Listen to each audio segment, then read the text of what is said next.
ना तो किसानी बिल वापस ले जाणगे ते ना ही धारा 370 ਦੇ ਵਿੱਚ वापसी वाली कोई गल होवेगी। ते ये गल उन्होंने कन्फर्म की है। कल्ला इत्थे मसला जिहड़ा छोटियां मंगां दा नहीं है, सूबे नूं वध अधिकारां दा है। ਜਿਹੜੇ ਨੌਜਵਾਨ ਕੁਛ ਅੱਗੇ ਸਾਹਮਣੇ ਆਏ ਨੇ ਉਹ ਤੇ ਇਮਾਨਦਾਰ ਹਨ, ਉਹਨਾਂ ਨੂੰ ਤੇ ਲੱਗ ਰਿਹਾ ਹੈ ਕਿ ਇਹ ਜਿਹੜੇ ਲੰਬੀ ਲੜਾਈ ਸਾਨੂੰ ਸੈਂਟਰ ਦੇ ਨਾਲ ਲੜਨੀ ਪਵੇਗੀ, ਕੱਲੀਆਂ ਛੋਟੀਆਂ ਮੰਗਾਂ ਤੇ ਸਮਝੌਤਾ ਅਸੀਂ ਨਹੀਂ ਕਰ ਸਕਦੇ। ਅਸਲ ਮੁੱਦੇ ਦੀ ਜਿਹੜੀ ਜੜ ਹੈ, ਤੁਹਾਨੂੰ ਜੜ ਦੇ ਵਿੱਚ ਜਾਣਾ ਪਵੇਗਾ। ਜੜ ਹੈਗੀ ਆ ਫੈਡਰਲ ਢਾਂਚਾ, ਜੜ ਹੈਗੀ ਆ ਪੰਜਾਬ ਨੂੰ ਵੱਧ ਅਧਿਕਾਰ। ਸੈਂਟਰ ਇਸੇ ਤਰੀਕੇ ਦੇ ਨਾਲ ਸਟ੍ਰਿਕਟ ਹੈ। ਹੁਣ ਦੇਖਣਾ ਇਹ ਪਵੇਗਾ ਕਿ ਕਿਸਾਨ ਜਥੇਬੰਦੀਆਂ ਕਿੱਧਰ ਨੂੰ ਮੋਰਚੇ ਵੱਲ ਨੂੰ ਲੈ ਕੇ ਜਾਂਦੀਆਂ ਨੇ। ਫੈਡਰਲਿਜ਼ਮ ਦੀ ਤੁਸੀਂ ਗੱਲ ਕਰ ਹੀ ਨਹੀਂ ਸਕਦੇ। ਤੁਹਾਨੂੰ ਜਿਹੜਾ ਹੈਗਾ ਆਪਾਂ ਕਹਿ ਲਈਏ ਨਾ ਕਿ ਵੱਧ ਅਧਿਕਾਰਾਂ ਨੂੰ ਜਿਹੜਾ ਹੈ ਇੱਕ ਤਰੀਕੇ ਨਾਲ ਇਹ ਕਹਿਣਾ ਜਾ ਰਿਹਾ ਕਿ ਇਹ ਜਿਹੜੀ ਦੇਸ਼ ਦੀ ਏਕਤਾ ਤੇ ਅਖੰਡਤਾ ਨੂੰ ਖਤਰਾ ਮੰਨਦੇ ਨੇ। ਆਸ ਤਾਂ ਅਸੀਂ ਇਹੀ ਕਰਦੇ ਹਾਂ ਕਿ ਜੋ ਪਿਛਲੇ ਮੋਰਚਿਆਂ ਨਾਲ ਹੋਇਆ ਉਹ ਕਿਸਾਨੀ ਮੋਰਚੇ ਦੇ ਨਾਲ ਨਾ ਹੋਵੇ।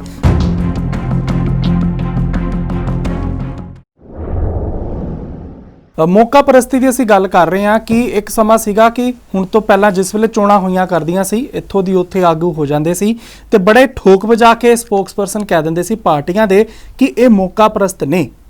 ਲੇਕਿਨ ਅੱਜ ਦੇ ਸਮੇਂ ਦੇ ਵਿੱਚ ਕਿਸਾਨਾਂ ਦੇ ਲਈ ਹੁਣ ਜੋ ਮੋਰਚੇ ਲੱਗੇ ਹੋਏ ਨੇ, ਉਹਨਾਂ ਮੋਰਚਿਆਂ ਦੇ ਵਿੱਚ ਹਰ ਇੱਕ ਪਾਰਟੀ ਦਾ ਆਗੂ ਸ਼ਿਰਕਤ ਤਾਂ ਕਰ ਰਿਹਾ ਲੇਕਿਨ ਖੁਦ ਮੌਕਾ ਪ੍ਰਸਤ ਹੋਣਾ ਨਹੀਂ ਚਾਹ ਰਿਹਾ।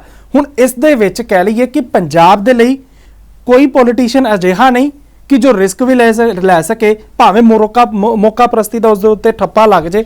ਕੋਈ ਸੰਭਾਵਨਾ ਹਲੇ ਵੀ ਨਜ਼ਰ ਨਹੀਂ ਆ ਰਹੀ। ਕਿਸਾਨਾਂ ਦੇ ਮੁੱਦੇ ਦੇ ਉੱਤੇ ਰਿਸਕ ਲੈਣ ਤੋਂ ਬਚ ਰਹੇ ਨੇ ਸਿਆਸਤਦਾਨ।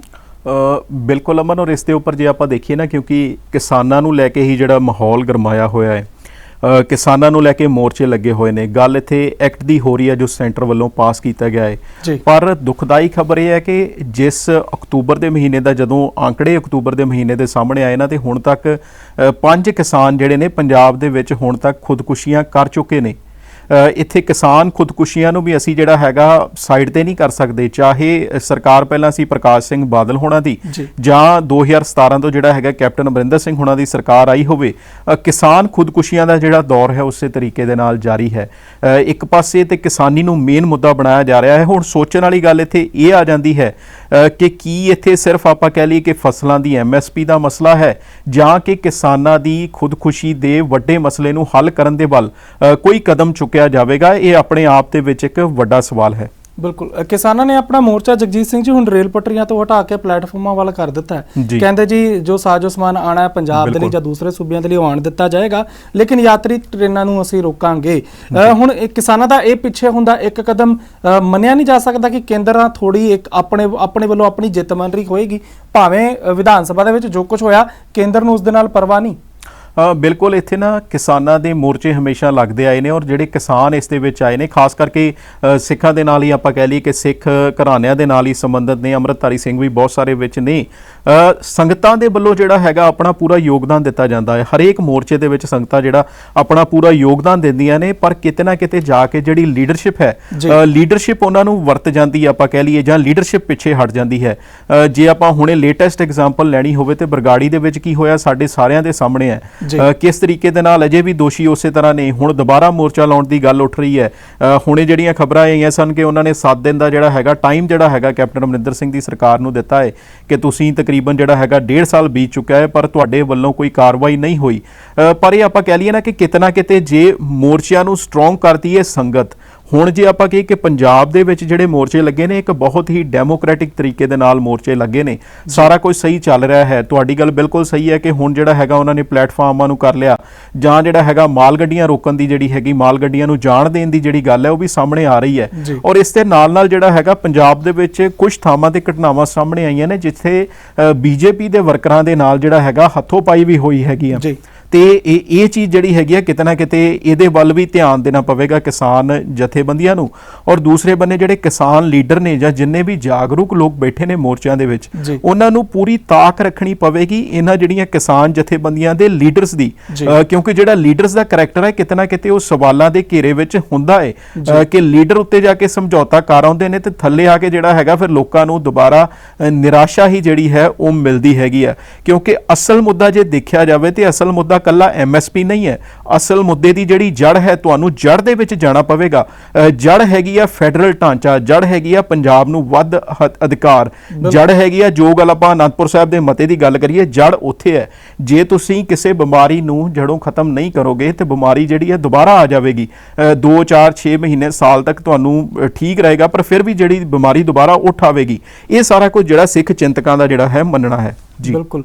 ਜੋ ਹੁਣ ਮੋਰਚਿਆਂ ਦੀ ਅਸੀਂ ਗੱਲ ਕਰਦੇ ਹਾਂ, ਤੁਸੀਂ ਇਸ ਦੇ ਵਿੱਚ ਬਰਗਾੜੀ ਦੇ ਮੋਰਚੇ ਦਾ ਇੱਕ ਐਗਜ਼ਾਮਪਲ ਦਿੱਤਾ। ਬਰਗਾੜੀ ਦੇ ਮੋਰਚੇ ਨੂੰ ਵੀ ਸਮਾਂ ਲੱਗਾ ਸੀ, ਧੀਰੇ ਧੀਰੇ ਸੰਗਤ ਉੱਥੇ ਇਕੱਠੀ ਹੋਣੀ ਸ਼ੁਰੂ ਹੋਈ।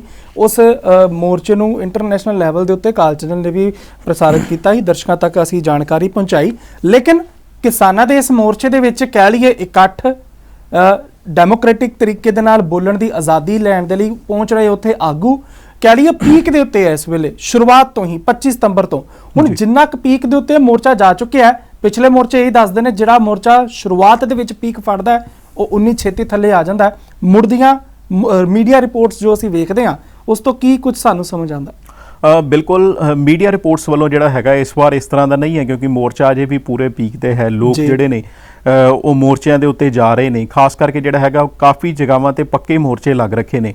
ਔਰ ਈਵਨ ਕਿ ਕੈਪਟਨ ਅਮਰਿੰਦਰ ਸਿੰਘ ਹੁਣਾਂ ਵੱਲੋਂ ਵੀ ਆਇਆ ਸੀ ਕਿ ਜਿੱਦਾਂ ਟੋਲ ਪਲਾਜ਼ਿਆਂ ਤੋਂ ਜਿਹੜੇ ਹੈਗੇ ਮੋਰਚੇ ਉੱਥੋਂ ਚੁੱਕ ਲਏ ਜਾਣ ਜਾਂ ਕਿਸ ਤਰ੍ਹਾਂ, ਪਰ ਜੋ ਰਿਪੋਰਟ ਸਾਹਮਣੇ ਆ ਰਹੀਆਂ ਨੇ ਕਿ ਪੰਜਾਬ ਦੇ ਸਾਰੇ ਹੀ ਟੋਲ ਪਲਾਜ਼ਿਆਂ ਦੇ ਉੱਤੇ ਛੋਟੇ ਛੋਟੇ ਮੋਰਚੇ ਲੱਗੇ ਹੋਏ ਨੇ ਔਰ ਟੋਲ ਪਲਾਜ਼ੇ ਜਿਹੜੇ ਨੇ ਉਹ ਫ੍ਰੀ ਕਰ ਦਿੱਤੇ ਗਏ ਨੇ। ਰਿਲਾਇੰਸ ਦੇ ਜਿਹੜੇ ਪੰਪ ਹੈਗੇ ਨੇ, ਖਾਸ ਕਰਕੇ ਉਹ ਜਿਹੜੇ ਅੰਬਾਨੀਆਂ ਦੇ ਨਾਲ ਸੰਬੰਧ ਰੱਖਦੇ ਨੇ, ਉਹਨਾਂ ਦੇ ਅੱਗੇ ਜਿਹੜੇ ਮੋਰਚੇ ਲੱਗੇ ਹੋਏ ਨੇ ਉਹਨਾਂ ਨੂੰ ਜਿਹੜਾ ਹੈਗਾ ਪੂਰੇ ਤਰੀਕੇ ਦੇ ਨਾਲ ਸੀਲ ਜਾਂ ਬੰਦ ਕੀਤਾ ਗਿਆ ਹੈ। ਕਿਤੇ ਨਾ ਕਿਤੇ ਜਿਹੜਾ ਹੈਗਾ ਇਹ ਚੀਜ਼ਾਂ ਸੈਂਟਰ ਸਰਕਾਰ ਨੂੰ ਸੇਕ ਤੇ ਜ਼ਰੂਰ ਪਹੁੰਚਾਉਂਦੀਆਂ ਹੋਣਗੀਆਂ, ਪਰ ਫਿਰ ਜਿਹੜਾ ਹੈਗਾ ਜਦੋਂ ਸਟੇਟਮੈਂਟ ਆਪਾਂ ਨਰਿੰਦਰ ਮੋਦੀ ਹੁਣਾਂ ਦੀ ਚੈੱਕ ਕਰਦੇ ਹਾਂ, ਉਹਨਾਂ ਨੇ ਕਿਹਾ ਕਿ ਅਸੀਂ ਇਸ ਚੀਜ਼ ਤੋਂ ਪਿੱਛੇ ਨਹੀਂ ਹਟਾਂਗੇ। ਉਹਨਾਂ ਨੇ ਅੱਜ ਹੀ ਜਿਹੜਾ ਬੋਲਦੇ ਹੋਏ ਕਿਹਾ ਕਿ ਇਹ ਸਾਡੀ ਜਿਹੜੀ ਕਨਫਰਮ ਹੈਗਾ ਹੈ, ਨਾ ਤੇ ਕਿਸਾਨੀ ਬਿੱਲ ਵਾਪਸ ਲਏ ਜਾਣਗੇ ਤੇ ਨਾ ਹੀ ਧਾਰਾ 370 ਦੇ ਵਿੱਚ ਵਾਪਸੀ ਵਾਲੀ ਕੋਈ ਗੱਲ ਹੋਵੇਗੀ, ਤੇ ਇਹ ਗੱਲ ਉਹਨਾਂ ਨੇ ਕਨਫਰਮ ਕੀਤੀ ਹੈ। ਔਰ ਇਹਨਾਂ ਚੀਜ਼ਾਂ ਤੋਂ ਜਿਹੜਾ ਸਾਨੂੰ ਸਿੱਖਣ ਦੀ ਲੋੜ ਹੈ ਜਾਂ ਸਿਗਨਲ ਲੈਣ ਦੀ ਲੋੜ ਹੈ ਕਿ ਸੈਂਟਰ ਇਸੇ ਤਰੀਕੇ ਦੇ ਨਾਲ ਸਟ੍ਰਿਕਟ ਹੈ। ਹੁਣ ਦੇਖਣਾ ਇਹ ਪਵੇਗਾ ਕਿ ਕਿਸਾਨ ਜਥੇਬੰਦੀਆਂ ਕਿੱਧਰ ਨੂੰ ਮੋਰਚੇ ਵੱਲ ਨੂੰ ਲੈ ਕੇ ਜਾਂਦੀਆਂ ਨੇ। ਗੱਲ ਅਸੀਂ ਕਰਦੇ ਪਏ ਸੀ ਫੈਡਰਲਿਜ਼ਮ ਦੀ ਜਿਹੜੀ ਗੱਲ ਹੈ ਨਾ, ਪਹਿਲਾਂ ਤੇ ਕੀ ਸੀਗਾ ਕਿ ਜਦੋਂ ਅਨੰਦਪੁਰ ਸਾਹਿਬ ਦਾ ਮਤਾ ਜਿਹੜਾ ਹੈਗਾ ਜਦੋਂ ਸ਼ੁਰੂਆਤ ਜਿਹੜੀ ਹੁੰਦੀ ਹੈ ਜਾਂ ਮੋਰਚਾ ਉਦੋਂ ਲੱਗਦਾ ਹੈ ਤੇ ਉਦੋਂ ਇਸ ਨੂੰ ਜਿਹੜਾ ਹੈਗਾ ਵੱਖਵਾਦ ਦੇ ਨਾਲ ਜੋੜ ਦਿੱਤਾ ਗਿਆ।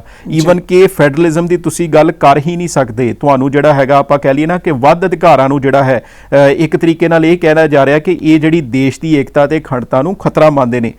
ਪਰ ਹੁਣ ਕੁਝ ਮੋਰਚਿਆਂ ਦੇ ਵਿੱਚ, ਖਾਸ ਕਰਕੇ ਜਿਹੜਾ ਸ਼ੰਭੂ ਬੈਰੀਅਰ ਦੇ ਮੋਰਚਾ ਲੱਗਾ ਹੈ, ਉੱਥੇ ਇਹ ਗੱਲਾਂ ਹੋ ਰਹੀਆਂ ਨੇ, ਫੈਡਰਲਿਜ਼ਮ ਨੂੰ ਲੈ ਕੇ ਗੱਲਾਂ ਹੋ ਰਹੀਆਂ ਨੇ। ਇਹ ਕਿਹਾ ਜਾ ਰਿਹਾ ਹੈ ਕਿ ਇਹਦੀ ਜਿਹੜੀ ਜੜ ਫੜਨ ਦੀ ਲੋੜ ਹੈ। ਕੱਲਾ ਇੱਥੇ ਮਸਲਾ ਜਿਹੜਾ ਛੋਟੀਆਂ ਮੰਗਾਂ ਦਾ ਨਹੀਂ ਹੈ, ਸੂਬੇ ਨੂੰ ਵੱਧ ਅਧਿਕਾਰਾਂ ਦਾ ਹੈ। ਹੁਣ ਦੇਖਣਾ ਆਪਾਂ ਨੂੰ ਇਹ ਪਵੇਗਾ ਕਿ ਕੀ ਕਿਸਾਨ ਜਥੇਬੰਦੀਆਂ ਜਿਹੜੀਆਂ ਨੇ ਉਹ ਇੰਨੀਆਂ ਇਮਾਨਦਾਰ ਹਨ, ਕਿਉਂਕਿ ਜਿਹੜੇ ਨੌਜਵਾਨ ਕੁਝ ਅੱਗੇ ਸਾਹਮਣੇ ਆਏ ਨੇ ਉਹ ਤੇ ਇਮਾਨਦਾਰ ਹਨ। ਉਹਨਾਂ ਨੂੰ ਤੇ ਲੱਗ ਰਿਹਾ ਹੈ ਕਿ ਇਹ ਜਿਹੜੇ ਲੰਬੀ ਲੜਾਈ ਸਾਨੂੰ ਸੈਂਟਰ ਦੇ ਨਾਲ ਲੜਨੀ ਪਵੇਗੀ, ਕੱਲੀਆਂ ਛੋਟੀਆਂ ਮੰਗਾਂ ਤੇ ਸਮਝੌਤਾ ਅਸੀਂ ਨਹੀਂ ਕਰ ਸਕਦੇ। ਪਰ ਜਦੋਂ ਅਸੀਂ ਇਸ ਦੇ ਆਪੋਜ਼ਿਟ ਸੈਂਟਰ ਗਵਰਨਮੈਂਟ ਵੱਲ ਦੇਖਦੇ ਹਾਂ ਤੇ ਉਹ ਇਸ ਦੇ ਬਿਲਕੁਲ ਹੀ ਉਲਟ, ਕਿਉਂਕਿ ਇੱਕ ਪਾਸੇ ਤੇ ਆਪਾਂ ਕਹਿ ਦਿੰਦੇ ਆ ਕਿ ਸਾਨੂੰ ਵੱਧ ਅਧਿਕਾਰ ਚਾਹੀਦੇ ਨੇ, ਸਟੇਟਸ ਨੂੰ ਵੱਧ ਅਧਿਕਾਰ ਚਾਹੀਦੇ ਨੇ, ਪਰ ਦੂਜੇ ਬੰਨੇ ਜਿਹੜਾ ਸੈਂਟਰ ਹੈ ਉਹ ਸਾਰਾ ਕੁਝ ਹੀ ਸੈਂਟਰਲਾਈਜ਼ ਕਰ ਰਿਹਾ ਹੈ। ਇੱਕ ਬੋਲੀ, ਇੱਕ ਨੇਸ਼ਨ, ਇਹ ਸਾਰਾ ਕੁਝ ਜਿਹੜਾ ਹੈਗਾ ਨਾ ਕਿ ਸਾਰਾ ਕੁਝ ਇੱਕ ਹੀ ਹੋਵੇ। ਉਹ ਸਾਰਾ ਕੁਝ ਕਹਿੰਦੇ ਆ ਕਿ ਦਿੱਲੀ ਦੇ ਅੰਡਰ ਹੀ ਹੋਵੇ, ਸਾਰੇ ਟੈਕਸ ਦਿੱਲੀ ਦੇ ਅੰਡਰ ਹੋਣ, ਸਾਰੇ ਬਿੱਲ ਉਥੋਂ ਪਾਸ ਹੋਣ। ਮਤਲਬ ਇੱਥੇ ਤੇ ਅਸੀਂ ਗੱਲ ਕਰਦੇ ਹਾਂ ਵੱਧ ਅਧਿਕਾਰਾਂ ਦੀ। ਜੇ ਆਪਾਂ ਥੋੜਾ ਜਿਹਾ ਪਿੱਛੇ ਚੱਲ ਜਾਈਏ ਕਿ ਜੇ ਉਦੋਂ ਇਹ ਹੋ ਗਿਆ ਹੁੰਦਾ ਤੇ ਹੁਣ ਜਿਹੜੀ ਪੋਜ਼ਿਟਿਵਿਟੀ ਆ ਜਾਣੀ ਸੀ, ਪਰ ਜੇ ਆਪਾਂ ਹੁਣ ਗੱਲ ਕਰੀਏ, ਹੁਣ ਉਹਨਾਂ ਨੇ ਦੂਜੇ ਬੰਨੇ ਮੋੜਾ ਦੇ ਦਿੱਤਾ ਹੋਇਆ। ਤੇ ਕਿਤੇ ਨਾ ਕਿਤੇ ਜਿਹੜੇ ਐਕਸਪਰਟਸ ਹੈਗੇ ਨੇ ਜਾਂ ਜਿਹੜੇ ਸਿੱਖ ਚਿੰਤਕ ਹੈਗੇ ਨੇ ਜਾਂ ਜਿਹੜੇ ਆਪਾਂ ਕਹਿ ਲਈਏ ਨਾ ਥਿੰਕ ਟੈਂਕ ਹੈਗੇ ਨੇ, ਉਹ ਇਹੀ ਕਹਿੰਦੇ ਨੇ ਕਿ ਇਹਦਾ ਸੋਲੂਸ਼ਨ ਕਿਤੇ ਨਾ ਕਿਤੇ ਰਾਜਾਂ ਦੇ ਵੱਧ ਅਧਿਕਾਰਾਂ ਦਾ ਹੈ। ਔਰ ਇਸ ਦੀ ਗੱਲ ਜਿਹੜੀ ਉੱਠਣੀ ਸ਼ੁਰੂ ਹੋ ਗਈ ਹੈ। ਹੁਣ ਦੇਖਣਾ ਇਹ ਪਵੇਗਾ ਕਿ ਕੀ ਸਿੱਖ ਆਗੂ ਇਹਨੇ ਜਾਗਰੂਕ ਹਨ ਜੋ ਇਸ ਬੰਨੇ ਨੂੰ ਗੱਲ ਲਿਜਾ ਸਕਦੇ ਆ, ਜਾਂ ਫਿਰ ਕਿ ਇਸੇ ਤਰੀਕੇ ਦੇ ਨਾਲ ਜਿੱਦਾਂ ਬਾਕੀ ਦੇ ਮੋਰਚਿਆਂ ਦੇ ਵਿੱਚ ਹੁੰਦਾ ਆਇਆ ਹੈ ਉਸੇ ਤਰੀਕੇ ਦੇ ਨਾਲ ਹੀ ਹੋਵੇਗਾ। ਬਿਲਕੁਲ, ਆਸ ਤਾਂ ਅਸੀਂ ਇਹੀ ਕਰਦੇ ਹਾਂ ਕਿ ਜੋ ਪਿਛਲੇ ਮੋਰਚਿਆਂ ਨਾਲ ਹੋਇਆ ਉਹ ਕਿਸਾਨੀ ਮੋਰਚੇ ਦੇ ਨਾਲ ਨਾ ਹੋਵੇ। ਗੱਲ ਸਿਰਫ MSP ਕੰਟੈਕਟ ਫਾਰਮਿੰਗ ਜਾਂ ਮੰਡੀਕਰਨ ਦੀ ਨਾ ਰਹਿ ਜਾਏ। ਗੱਲ ਉਸ ਤੋਂ ਵੱਧ ਕੇ ਉੱਪਰਲੇ ਲੈਵਲ ਤੇ ਅਸੀਂ ਸਮਝਣ ਦੀ ਕੋਸ਼ਿਸ਼ ਕਰੀਏ ਕਿ ਅਸਲ ਦੇ ਵਿੱਚ ਕੇਂਦਰ ਚਾਹੁੰਦਾ ਕੀ ਹੈ। ਅਧਿਕਾਰ ਕੇਂਦਰ ਦਾ ਅਤੇ ਸੂਬੇ ਦਾ ਵੱਖ-ਵੱਖ ਨੇ। ਇਹ ਜਾਣਕਾਰੀ ਵੀ ਕਿਸਾਨਾਂ ਨੂੰ ਹੋਣੀ ਬੇहद ਜ਼ਰੂਰੀ ਹੈ। ਜਾਗਰੂਕਤਾ ਜਾਣਕਾਰੀ ਜਿਸ ਵੇਲੇ ਘੱਟ ਹੋਵੇ ਉਹ ਵੀ ਘਾਤਕ ਸਾਬਤ ਹੁੰਦੀ ਹੈ ਅਤੇ ਜਿਸ ਵੇਲੇ ਵੱਧ ਹੋਵੇ ਉਹ ਵੀ ਘਾਤਕ ਸਾਬਤ ਹੁੰਦੀ ਹੈ। ਇਹ ਚੰਗੇ ਤਰੀਕੇ ਦੇ ਨਾਲ ਕੇਂਦਰ ਜਾਣਦਾ ਹੈ ਅਤੇ ਉਹੀ ਇਸ ਵੇਲੇ ਸਾਨੂੰ ਨਜ਼ਰ ਆ ਰਿਹਾ ਹੈ।